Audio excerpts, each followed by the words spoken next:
అమ్మ నమస్తే. నమస్తే అమ్మ జయలక్ష్మి. అమ్మ, వస్తువుల విషయానికి వచ్చేసరికి కొన్ని ఇరుగు పొరుగు దగ్గర నుంచి తీసుకోవచ్చు అంటారు, కొన్ని తీసుకోకూడదు అంటూ ఉంటారు. అలాంటి వస్తువులు ఏమైనా ఉన్నాయా? తీసుకుంటే ఏమవుతుంది? అసలు కొంతమందికి అపరిగ్రహము అని ఒక నియమం ఉంటుంది.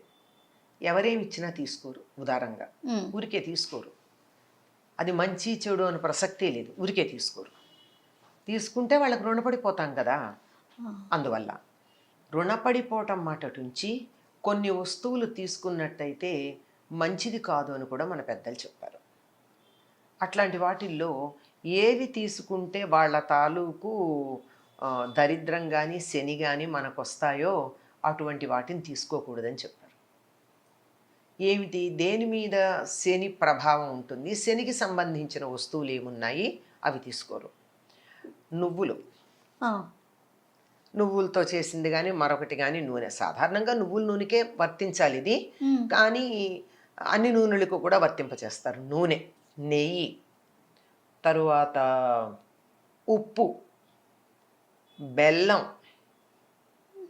ఇనప వస్తువులు, ఇట్లాంటివి అవతల వాళ్ళ నుంచి మనం తీసుకోకూడదు. ముఖ్యంగా చేత్తో తీసుకోకూడదు. ఓహో, ఎందుకు చేత్తో తీసుకోకూడదు అంటే నాకు ఒక సమన్వయం కనిపించింది. ఇవన్నీ కూడా రక్తంలో ఎర్ర కణాలను అభివృద్ధి చేసేవి. నువ్వులు కానీ బెల్లం కానీ అంతే కదా. అవునమ్మా. తర్వాత ఇనుము ఎలాగో ఇనుమే, ఆ, రక్తంలో ఉండేది ఐరనే కదా ప్రధానంగా ఎర్ర రక్త కణాలకి.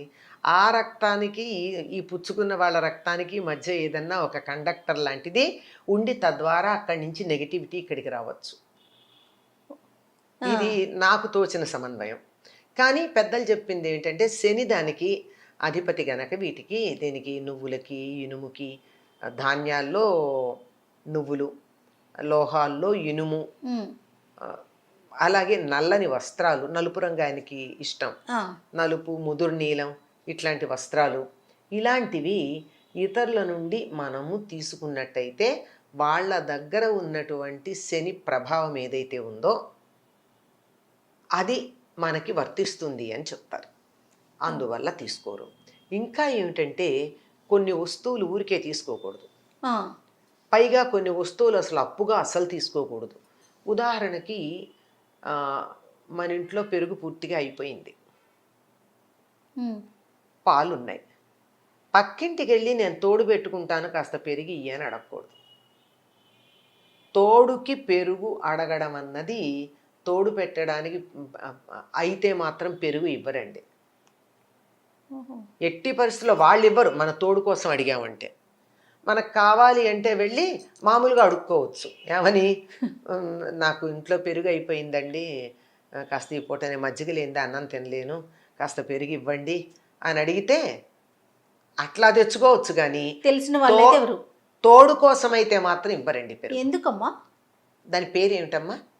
తోడు. తోడు అంటే సహకారం. నాకు తోడుకి లేదు ఇవ్వమని అడిగితే మన దరిద్రాన్ని బయట పెట్టుకున్నట్టే కదా. అటువంటి దరిద్రులకు మనం సహాయం చేస్తే ఏమో అది మనకు అంటుకుంటే ఇట్లాంటి అనుమానాలు ఏవో ఉండుంటాయి నేను అనుకుంటున్నాను. కానీ తోడు కోసం పెరుగు అడిగితే మాత్రం ఇవ్వరమ్మా. పల్లెటూళ్ళల్లో ఎట్టి పరిస్థితుల్లో పాడి బాగా ఉన్నటువంటి వాళ్ళు తోడు కోసం పెరుగు అడిగితే ఇవ్వరు. అది అడగకూడదు కూడా. అడగకూడదు. అలాగే ఇప్పుడు నువ్వులు ఉన్నాయి, నాకు చాలా పంట పండింది, పల్లెల్లో బాగా పండుతాయి కదా. పంట పండితే అందరికీ పంచుకునే అలవాటు ఒకటి ఉంటుంది. మరి పంట పండితే ఏం చేస్తాం, పక్క వాళ్ళందరికీ తలో కాస్త పంచుతాం. మరి పంచుకోకపోతే ఎట్లా? కానీ నువ్వులు ఇవ్వకూడదు కదా, కొనుక్కోవచ్చు.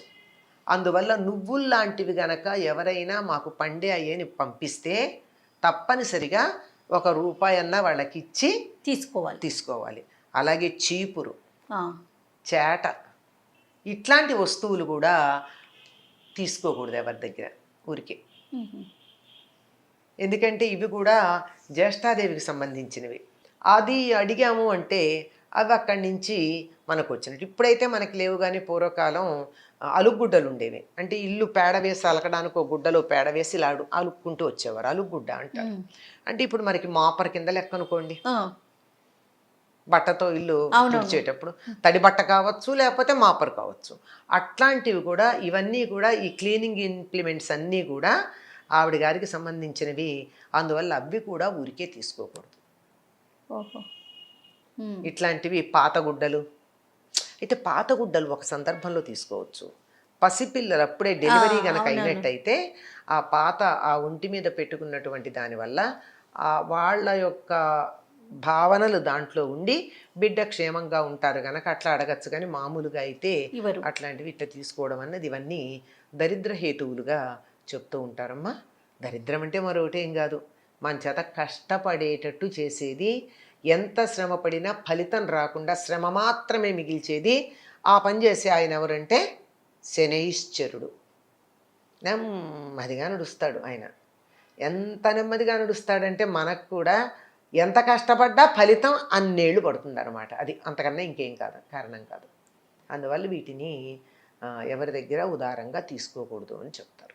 సో అంటే ఇప్పుడు మీరు చెప్పిన దాన్ని బట్టి మనం వస్తువులు అడిగేటప్పుడు ఆలోచించి అడిగి తీసుకోవాలి, అంతే కదమ్మా? అంతే అమ్మా. అంటే ఇప్పుడు ఇవన్నీ కూడా ఆధ్యాత్మిక పరంగా అంటే ఇలా చెప్తే భయపడతారని చెప్పుండొచ్చు అంటారా?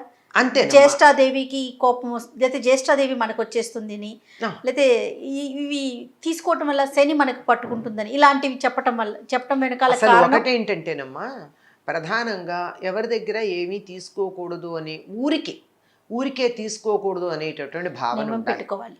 ఎవరి దగ్గర నుంచి ఏమన్నా తీసుకుంటే తిరిగి ఇచ్చేటట్టుగా ఉండాలి. దాని బదులు ఏదో ఒకటి ఎంతో కొంత ఈ భావన ఉన్నటువంటి వాళ్ళకి మాత్రమే ఇవన్నీ వర్తిస్తాయి. కానీ ప్రతిదీ అందరి దగ్గర ఏది వస్తే అది ఊరికే వస్తే ఏదైనా తీసుకునేటటువంటి మనస్తత్వం ఉన్నటువంటి వాళ్ళు కనీసం కొన్నింట్లోనా జాగ్రత్త పడతారని చెప్పి, ఇవి తెలిస్తే ఇంకా కొన్ని విషయాల్లో కూడా జాగ్రత్తగా ఉంటారని చెప్పడం ఉంది.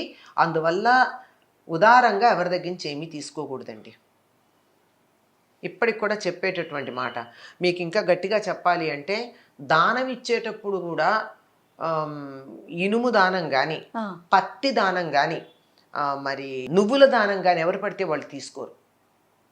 అందుకే ఈ దానాలు పుచ్చుకునే వాళ్ళల్లో ఎవరన్నా మరీ దరిద్రుడిలాగా ఉంటే, నువ్వుల దానం పట్టేవాళ్ళ ఉన్నాడు వీడు దరిద్రుడు అంటారు. అవును.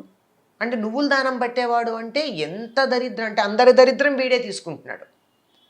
నిజంగా అది ఒక రకమైన త్యాగబుద్ధి. కానీ ఏం చెయ్యాలి, ఆ దానం తీసుకున్నాక ఆ ప్రభావం పోవాలి అంటే ఎన్నో లక్షల గాయత్రి చాలా నిష్ఠగా చెయ్యాలి. చేస్తున్నారా? అది కనిపించదు.